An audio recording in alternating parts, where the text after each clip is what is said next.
already. So for item 3, we had to find the area of ABCD. So we decided to split the quadrilateral into 2 triangles, which created triangle ABD and BCD. So the area of ABCD is going to be the area of BCD plus ABD. So we started by finding the area of triangle BCD, which I have here. And so that's equal to 1/2 AB sine theta. Where is it? Sorry, someone's messing with it. And so theta is going to be the angle between the 2 lengths that are already provided. So 1/2 4 times 5 times sine of 120 degrees, and that would give you 8.660 for the area of triangle BCD. So now we're going to move on to finding the area of triangle ABD, but to do that first you have to be able to find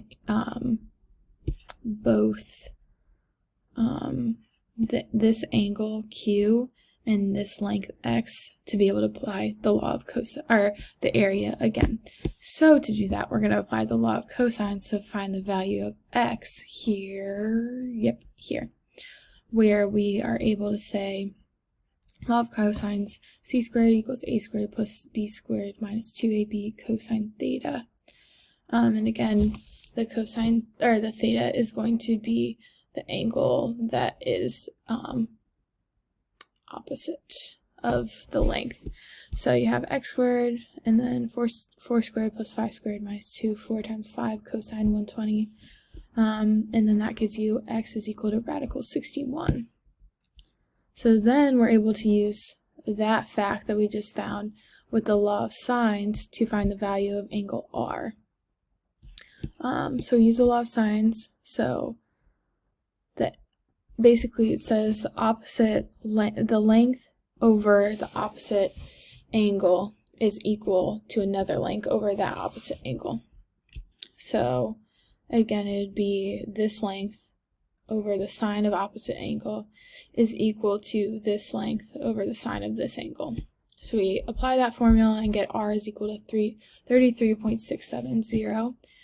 We know that this angle B up here is 120 degrees, and R is 33.60, and we want to find angle Q, so Q is equal to B minus R, and it ends up being 86.330. So now we can use this information that we found above to apply to triangle ABD to find the area. So again, we have 1/2 AB sine theta, and again, theta is the angle between the 2 lengths. So we apply that and get 11.691, and then finally you just add the 2 areas that we found, so 11.691 and 8.660 to find our total area of 20.351.